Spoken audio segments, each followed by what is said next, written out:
Madhya Pradesh assembly ज़िमनी इंतखाबात में सियासी लीडरान के नाशाइस्ता अल्फाज के इस्तेमाल के बाद अब मदारिस को तनकीद का निशाना बनाया जा रहा है। मध्य प्रदेश की काबीनी वजीर उषा ठाकुर ने मदारिस को दहशतगर्दी से जोड़कर एक नई हवा देने की कोशिश की है। मुस्लिम तंजीमों ने उषा ठाकुर के बयान की सख्त मजम्मत करते हुए इसे चुनावी स्टंट से ताबीर किया है।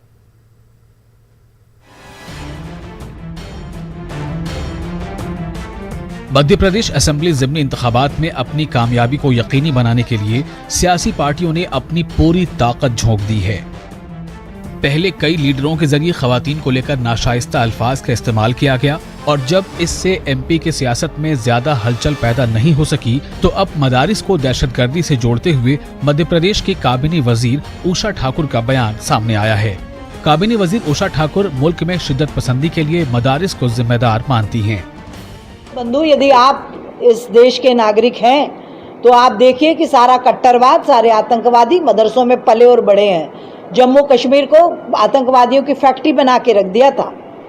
तो ऐसे मदरसे जो राष्ट्रवाद से, जो समाज की मुख्य धारा से नहीं जोड़ सकते, उनको हमें समुचित शिक्षा के साथ जोड़कर समाज को सबकी प्रगति के लिए एक साथ आगे ले जाना चाहिए। देखिए, अभी असम में ये करके दिखा भी दिया, ठीक है ना, कि मदरसे बंद। राष्ट्रवाद के बाधा जो भी डालेगा, ऐसी सारी चीजें राष्ट्र हित में बंद होनी चाहिए। वहीं मध्य प्रदेश की मुस्लिम तंजीमों ने काबीना वजीर उषा ठाकुर के बयान की सख्त मजम्मत की है। मुस्लिम तंजीमों के मुताबिक अवाम समझदार है और इसे मालूम है कि इंतखाबात में उसे क्या करना है। जिन लोगों के दिलो दिमाग में शक व शुबहात हैं वो तहकीकात करें और जाकर जायजा लें। इंशाअल्लाह ताला उनका नुक्ता नज़र बदल जाएगा। इसी के साथ हम भारत सरकार से मांग करते हैं कि ऐसे लोग जो फिरका परस्ती फैला रहे हैं, मदरसों को बदनाम करने की कोशिश कर रहे हैं, भारत सरकार और सूबाई सरकारों की जिम्मेदारी है कि उनके ऊपर वो लगाम लगाएं। मध्य प्रदेश के 28 सीटों पे चुनाव होने जा रहे हैं और भारतीय जनता पार्टी बौखलाई हुई नज़र आ रही है। अनगनत बयान उनके नेतागण दे रहे हैं। आज उसी कड़ी में उषा ठाकुर जो मध्य प्रदेश की मंत्री हैं, उनके द्वारा मदरसों के बारे में जो बयान दिया गया है वो लोगों के जहन को भटकाने का काम करने वाला बयान है। मध्य प्रदेश की 28 असेंबली सीटों पर ज़िमनी इंतखाबात की तारीख का जब ऐलान किया गया था तब सियासी पार्टियां तरक्याती इशूज की बात जरूर कर रही थी, लेकिन जैसे जैसे वोटिंग के दिन नजदीक आते जा रहे हैं, इश्तिआल अंगेजी और दूसरे मौज़ूआत को मुद्दा बनाया जा रहा है। न्यूज़ 18 उर्दू के लिए भोपाल से मेहताब आलम की रिपोर्ट। बीजेपी के कौमी सदर जेपी नड्डा ने मगरबी बंगाल में बहुत जल्द सीएए के निफाज की बात कही, जिस पर मुख्तलिफ सियासी जमातों ने अपना रद्दअमल जाहिर किया है। एनपीआर और एनआरसी, ये तीनों के खिलाफ सीपीआईएम था, है और रहेगा। और अगर लॉकडाउन में सरकार का काम रुक गया, लॉकडाउन में संघर्ष का भी रुक गया, और जैसे लॉकडाउन उठेगा और जैसे सरकार इसको लागू करने का प्रयास करेगा, निश्चित रूप से संघर्ष भी उसी तरह तेज होगा। Well, it seems that the central government is not happy with only one pandemic, so more than one are required. Why can't we let peace prevail? Why must we always have these contentious issues being raised by the government? Because of COVID-19, the people who are protesting against CAA, Citizenship Amendment Act, they stopped their agitation. It does not mean people have accepted, people have agreed. No, not at all. There is anger against this Citizenship Amendment Act across the country. Everywhere people were agitating. People stopped their agitations because of COVID-19. And COVID-19 should not be taken as some kind of escape route for BJP government. देखिए, CA जो है वो parliament के दोनों houses ने पास किया है। CA कानून बन चुका है और ये कानून जो है वो जो 3 देश हैं, पाकिस्तान है, बांग्लादेश है, अफगानिस्तान है, वहाँ के पीड़ित प्रताड़ित लोगों को नागरिकता देने के लिए है। और इसमें किसी तरह का कोई कन्फ्यूजन और कंट्रडिक्शन न था, न है, न रहेगा। अलीगढ़ मुस्लिम यूनिवर्सिटी के जवाहरलाल नेहरू मेडिकल कॉलेज में हाथरस मामले के मुतासरा के इलाज के दौरान कैजुअल्टी मेडिकल ऑफिसर की खिदमत अंजाम दे रहे 2 मेडिकल ऑफिसर्स की आज खिदमत को ख़त्म कर दिया गया। गौरतलब है कि CBI की टीम ने गुज़िश्ता रोज़ ही जवाहरलाल नेहरू मेडिकल कॉलेज में डॉक्टरों से कई घंटे तक पूछताछ की थी, जिसके बाद आज vice chancellor professor Tariq Mansoor ने टेलीफोन पर हुक्म दिया, जिसके बाद CMO incharge doctor SHA Zaidi ने डॉक्टर अजीमुद्दीन मलिक और डॉक्टर उबैद इम्तियाजुल हक के खिदमात को ख़त्म करने के ऑर्डर निकाल दिए।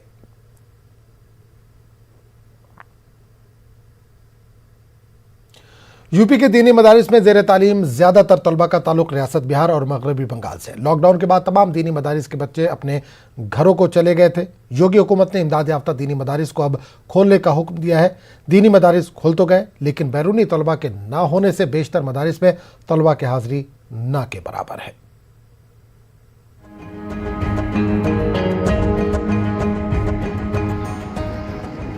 यूपी में इमदाद याफ्ता दीनी मदारिस की तादाद 560 है। दीनी मदारिस में तालीम हासिल करने वाले ज्यादातर बच्चों का ताल्लुक रियासत बिहार और मगरबी बंगाल से है। योगी हुकूमत ने 19 अक्टूबर से कामिल और फाजिल जमातों की क्लासेस शुरू करने का हुक्म दिया है, लेकिन फाजिल और कामिल की तालीम किन बच्चों को दी जाएगी, इसका जवाब ना तो मदरसा बोर्ड के पास है और ना ही हुकूमत के पास। दीनी मदारिस के जिम्मेदारान का कहना है कि मदरसा बोर्ड जमीनी हकायक को नजरअंदाज करके इस तरह के फैसले ले रहा है।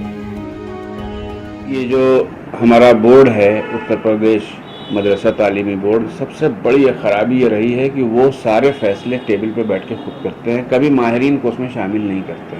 तो ये साल 0 चला जाएगा, उसमें कोई शक नहीं। मुझको ऐसा नहीं लगता कि ऐसा नहीं होगा, बिल्कुल हो सकता है। जब तक माहिरीन तालीमात उसमें शामिल न होंगे, हर आदमी की अपनी इलाकाई कुछ प्रॉब्लम होती है, उसको भी समझना चाहिए। गुज़िश्ता 17 अक्टूबर को इलाहाबाद में होने वाली मदरसा बोर्ड की मीटिंग में मदारिस के जिम्मेदारों ने बैरूनी तलबा की हाजिरी को लेकर अपने खदशात का इजहार किया था। मदारिस का कहना था कि हॉस्टल में रहने वाले बैरूनी तलबा की गैर हाजिरी में तालीमी सिलसिला शुरू करना बेमायने होगा। कि हमारे यहाँ बच्चे बड़े क्लासेज में मोस्टली हॉस्टलर हैं, उनके लिए अभी कोई जो है दिशा निर्देश नहीं दिए गए हैं, उसने मना ही है। तो एक तो वो दिक्कत है, लोकल बच्चे कम हैं, अब आएंगे वही आएंगे, उन्हीं से काम चलाना है। तो अभी हमको कम से कम 10 दिन 15 दिन लगेगा अप टू डेट होने में। मदरसा बोर्ड ने फिलहाल बैरूनी तलबा को मदारिस में आने की इजाजत नहीं दी है, जबकि फाजिल और कामिल की जमातों में बैरूनी तलबा की तादाद सबसे ज्यादा है। रियासत में बेशतर मदारिस ऐसे हैं जहां मकामी तलबा की तादाद बराए नाम है। न्यूज़ 18 उर्दू के लिए इलाहाबाद से मुश्ताक आमिर की रिपोर्ट। दीनी मदारिस के लिए चंदा, अतिया और माली मदद फराहम करने के मौजूदा तरीके में तब्दीली की ज़रूरत है। बेंगलुरु में अहमद अली बेग ने ये बात कही। अहमद अली बेग हाफिज़ व आलिम दीन है और एक सनतकार भी है। इन्होंने कहा कि चंदा जमा करने के लिए दीनी मदारिस आवाम के पास ना जाए, बल्कि खुद आवाम मदरसा पहुँच कर माली मदद फराहम करे। मिल्लत के साहिब हैसियत अफराद मदारिस चलाने की जिम्मेदारी अपने कंधों पर लें। लेकिन मैं एक मैसेज देना चाहता हूँ और माफ़ी चाहता हूँ कि मैंने ये बात कही है कि कहीं हमारे कुरान व हदीस के अंदर ये चीज़ नहीं है कि हमें चंदा कर कर मदरसे चलाओ। लेकिन मैं कहता हूँ कि चंदे की एक शक्ल हो सकती है कि उस शहर के अंदर जिस शहर में मदारिस हैं, उस अमायदीन शहर को जमा कर कर, मालदारों को जमा कर कर सारे हजरात और ख़ास तौर से हमारे मोहतमीम हजरात और उलमा इकराम ये कह सकते हैं कि आप जिम्मेदारी ले लो हमें तनख्वाहों की। मैं भी एक ज़माना मिंबर रसूल पर खड़े होकर बयान देता था, लेकिन आज हमारा मिंबर रसूल गुलाम रसूल नहीं रहा, गुलाम सदर सेक्रेटरी हो चुका है। बारिश की तबाहकारियों के सबब खौफ के साए में ज़िंदगी गुजारने वाले शहरियान हैदराबाद के लिए एक और मुसीबत का इजाफा हुआ है, क्योंकि गुज़िश्ता रोज़ की तरह आज भी शहर में शदीद बारिश हुई। महकमा मौसमियात ने पहले ही गुज़िश्ता रोज़ अपने बुलेटिन में आइंदा 4 दिनों तक बारिश की पेशगोई की थी। ग्रेटर हैदराबाद म्यूनसिपल कॉरपोरेशन के अवाम को मशवरा दिया है कि वो घरों में ही महदूद रहें और बाहर ना निकले। GHMC के DRF टीम सरगर्म हो गई है। शहर के नशेबी इलाकों से लोगों को महफूज मकामात पर मुंतकिल करने का सिलसिला जारी है, जिसके लिए कश्तियों का इस्तेमाल किया जा रहा है। शहर के जुबली हिल, फिल्म नगर, हयात नगर, दिलसुख नगर, बेगमपेट, उप्पल, कुत्तापेट, संतोष नगर, सिकंदराबाद, मीरपेट, रामंतापुर, हफ्शीगुड़ा, मलकाजगिरी, वनस्थलीपुरम, लिंगमपल्ली, नाचारम, मुशीराबाद, कापड़ा, अप्पूगुड़ा, शिवाजी नगर, माधवपुर, लकड़ी कपूल, सनत नगर, अमीरपेट, खैरताबाद, गच्चीबावली, उप्पल, एलबी नगर, कोठी, चैतन्यपुरी, हाईटेक सिटी, कुकटपल्ली, बोइनपल्ली, तारनाका, अंबरपेट, कोटी, लालगुड़ा और पुराना शहर के कई इलाकों में आज बारिश हुई। बारिश का पानी सड़कों पर जमा हो गया, जिसके नतीजे में सड़क इस्तेमाल करने वालों को दुश्वारियों का सामना करना पड़ा।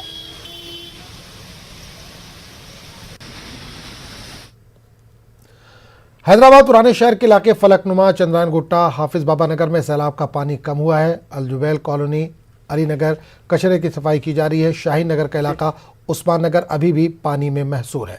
वादरे की पलीचेरू, गुरमचेरू और राजेंद्र नगर के तालाबों से भारी मिकदार में पानी रिहायशी इलाकों में दाखिल हो गया था।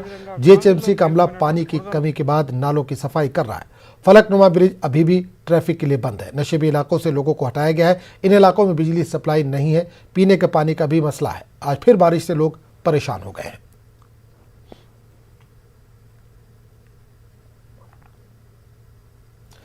तेलंगाना के वज़ीर आला के चंद्रशेखर राव ने कल हैदराबाद में सैलाब से मुतासिर हर एक खानदान को 10,000 रुपये मुआवजा देने का ऐलान किया था। हैदराबाद के मुख्तलिफ इलाकों में आज से वज़रा और अवामी नुमाइंदों ने इमदाद तकसीम की। तेलंगाना के वज़ीर बल्दी नज़्म व नस्क व IT तारक रामाराव, वज़ीर अफजाइश मवेशियाँ T श्रीनिवास यादव ने राजभवन और हुसैन सागर के दरमियान इलाके मदार साहब के सैलाब मुतासरीन में 10,000 रुपये के चेक तकसीम किए। हैदराबाद के रुकने पार्लियामेंट असदुद्दीन अवैसी ने टोली चौकी, नदीम कॉलोनी के सैलाब मुतासरीन में इमदादी चेक तकसीम किए। वज़ीर तालीम सबिता इंदिरा रेड्डी ने पुराने उस्मान नगर मुतासरीन में इमदादी चेक तकसीम किए। तेलंगाना के वज़ीर IT ने मुतासरीन को हुकूमत की जानिब से हर तरह की इमदाद फराहम करने की यकीन दहानी कराई। वज़ीर तारक रामाराव ने कहा कि रियासती हुकूमत बारिश के मुतासरीन के साथ है।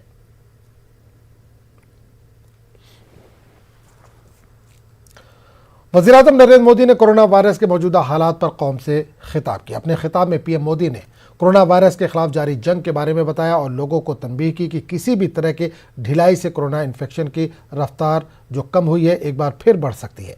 कोरोना के खिलाफ जंग में PM मोदी ने जब तक दवाई नहीं तब तक ढिलाई नहीं का नया नारा दिया।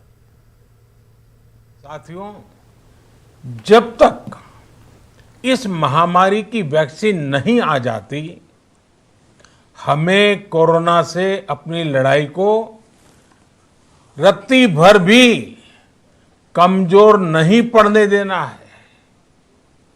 बरसों बाद हम ऐसा होता देख रहे हैं कि मानवता को बचाने के लिए युद्ध स्तर पर पूरी दुनिया में काम हो रहा है।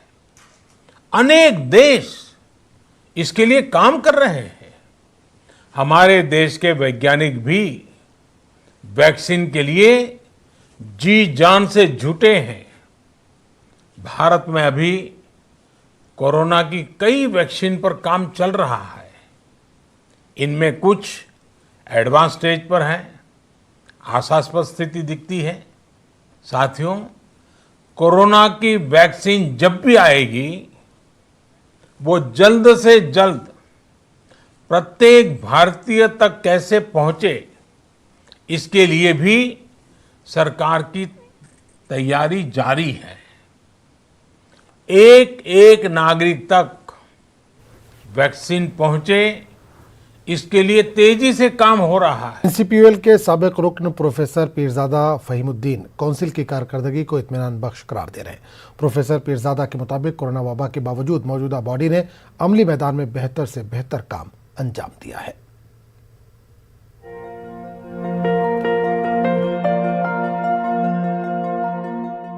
कर्नाटक के शहर गुलबर्गा में NCPUL के इस्तेफादा कुनंदगान की तवील फहरिस्त है। उर्दू के इस शहर से कई एक अफराद काउंसिल के रुकन भी रहे हैं। प्रोफेसर पीरजादा फहीमुद्दीन गुज़िश्ता मियाद में काउंसिल के रुकन रहे हैं। प्रोफेसर फहीम काउंसिल की कारकर्दगी को खिराज तहसीन पेश कर रहे हैं। मौजूदा जो अखिल अहमद साहब की डायरेक्टरशिप में भी काम हो रहा है। जवाद साहब, एक बात यह है कि कोई एकेडमी, हमारे पास मुल्क भर में कई एकेडमीज़ हैं और ये काउंसिल है, दूसरे इदारे हैं। ये अपनी बिसात भर कोशिश करते रहते हैं कि अच्छे से अच्छा काम करें।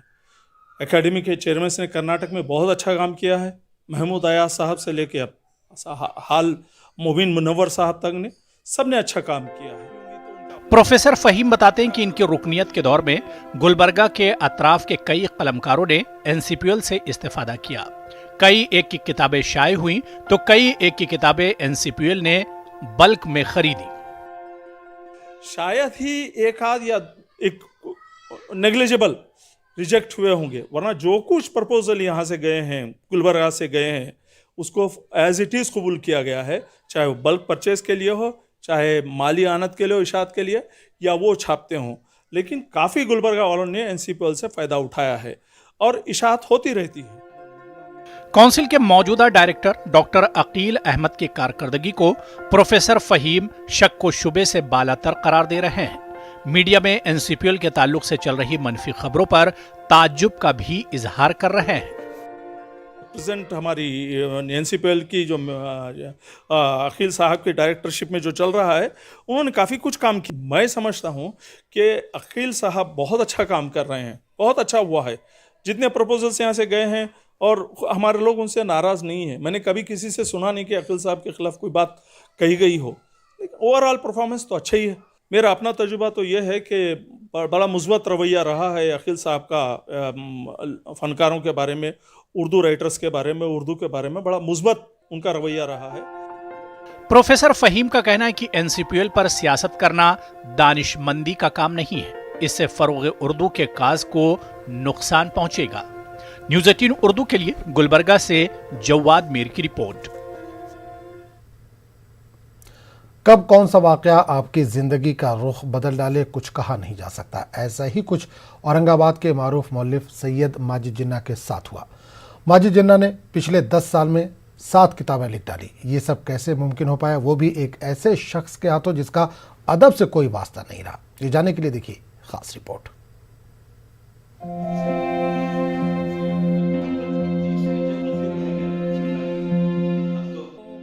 औरंगाबाद के एक इल्मी घराने से ताल्लुक रखने वाले सैयद माजिद जिन्ना पेशे के एतबार से म्यूनिसिपल कॉरपोरेशन में मुलाजिम है। मुतरजम के हैसियत से इनकी अमली जिंदगी का आगाज हुआ। कॉरपोरेशन के मुख्तलिफ शोबेजात में खिदमत अंजाम दी, लेकिन मुताले का शौक और बुजुर्गान दीन से निस्बत का नतीजा ये निकला कि अपने पीर मुर्शिद के समाने लिखने के जुस्तजू में कई किताबों की तरतीब व तारीफ का काम अंजाम दिया। सैयद माजिद की अब तक 6 किताबें शाये हो चुकी हैं, जिनमें आईना जहानुमा सबसे ज़ख़ीम किताब है। ये किताब तकरीबन 1000 सफ़ात पर मुश्तमिल है। एक हालिया तकरीब में माजिद की किताबों का इजरा अमल में आया। इस किताब में मुख्तलिफ अब्वाब हैं। कुरान है, कुरान की पूरी तारीफ, कुरान के पूरे औसाफ, लेकिन मुफस्सराना शान से लिखे। तो माजिद साहब ने बेहतरीन इंतखाब किया और उसी एक बात को सामने रखते हुए हमारे असलाफ का मुस्तरद तरीन और जो है काफ़ी हद तक मतलब सबका आपने तस्करा जमा कर दिया है। हमारे बुजुर्ग का लिखने का था हमको, असल में हमारे बुजुर्ग थे एक मजदूर, तो उनके ऊपर 200 लिखे थे उनके करामात। तो उनसे इजाज़त लिए हमने, मामू से पूछे, मामू बोलते थे, मामू से पूछे मैं कि तुम्हारे पे किताब लिखना चाहता हूँ, तो उन्होंने रहने दो, अभी रहने दो।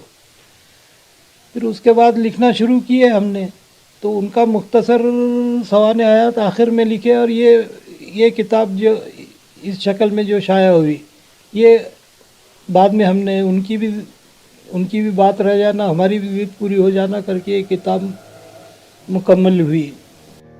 सैयद माजिद जिन्ना की किताब आईना जहानुमा मुख्तलिफ मज़ामीन का मजमुआ है।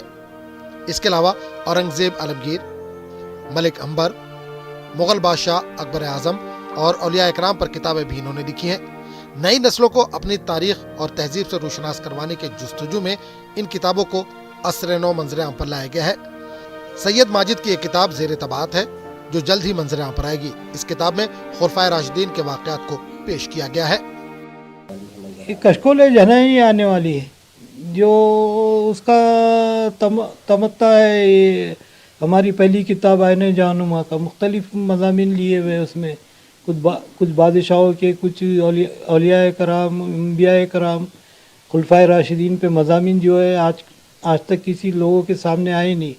वो हमने वो लिखे हुए हैं। मशहूर कौल है कि किसी कौम को मगलूब करना है तो उसकी तारीख को मिटा दिया जाए, लेकिन हमारे मुआशरे में जब तक सैयद माजिद जैसे लोग मौजूद हैं जो अपने असलाफ के कारनामों से दुनिया को रोशनास कराने की जुस्तजू में मसरूफ हैं, ये कोशिश अंधेरे में उम्मीद की किरण कही जा सकती है। न्यूज़ 18 उर्दू के लिए औरंगाबाद से अजहरुद्दीन की report. Karnataka minority development corporation की वर्ती प्रोत्साहन सहाय धना स्कीम के तहत लोन के लिए दरख्वास्त दाखिल करने वालों में शदीद मायूसी है। दरख्वास्त गुजारों का कहना है कि इन्होंने सहाय धना स्कीम के तहत साल 2018 में कर्ज के लिए दरख्वास्त की थी, लेकिन अभी तक लोन जारी नहीं किया गया। इन्होंने बताया कि MDC की जानिब से मुख्तलिफ बैंकों को रायचूर ज़िले में 86 दरख्वास्त गुजारों को लोन जारी करने के लिए 86 लाख रुपए जारी किए गए हैं। इसके बावजूद बैंक के अहदेदार लोन जारी नहीं कर रहे हैं। दरख्वास्त गुजारों ने जिला डिप्टी कमिश्नर ऑफिस के हुक्काम को एक मेमोरेंडम पेश किया और दरख्वास्त गुजारों को कम से कम सब्सिडी की रकम जारी करने की मांग की। 2018 में डाले थे, आज तक किसी को भी लोन सैंक्शन नहीं हुआ।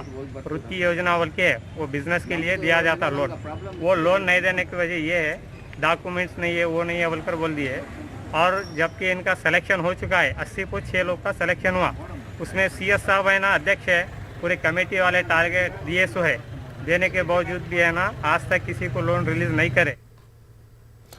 कुल हिंद जमीयतुल अवाम की सरबराही में ईद मिलाद के मुनासिबत से एक मीटिंग का अहतमाम किया गया, जिसमें कानपुर से बरामद होने वाले एशिया के सबसे बड़े जुलूस मोहम्मदी से मुतल्लिक़ तबादला ख्याल किया गया। इस जलसे के ऑर्गेनाइज़र के अलावा शहर के उलमा इकराम और ज़िम्मेदारान ने शिरकत की। जमीयतुल अवाम जनरल सेक्रेटरी महबूब आलम खान ने कहा कि इस ज़िम्न में अक्सर तौर पर रब्ता किया जा रहा और अहम शख्सियतों को जुलूस में शिरकत की दावत दी गई है। उसमें यही अभी तक इशारा दे रही है कि अभी तक कोई जुलूस या किसी जुलूस का परमिशन नहीं है, लेकिन फिर भी अभी उसके ताल्लुक से इंतज़ामिया ने कोई मीटिंग नहीं की। जब ज़िला इंतज़ामिया की मीटिंग होने के बाद इसकी तस्वीर साफ होगी, लेकिन तमाम तंजीमों ने अपनी तैयारी कर रखी है और उनके अंदर एक बेचैनी है कि नबी आखिरुज़्ज़मा सल्लल्लाहु ताला अलैहि वसल्लम जो सारे इंसानियत के लिए एक मोहसिन बनकर तशरीफ़ लाए, उनकी याद में मनाए जाने वाले इस जुलूस और इस चिरागा को न कर पाने में मुसलमानों में बहुत मायूसी। इस बुलेटिन फिलहाल इतने। मज़ीद ताज़ा तरीन खबरों के लिए आप लॉगिन कर सकते हैं news18urdu.com पर। आदाब।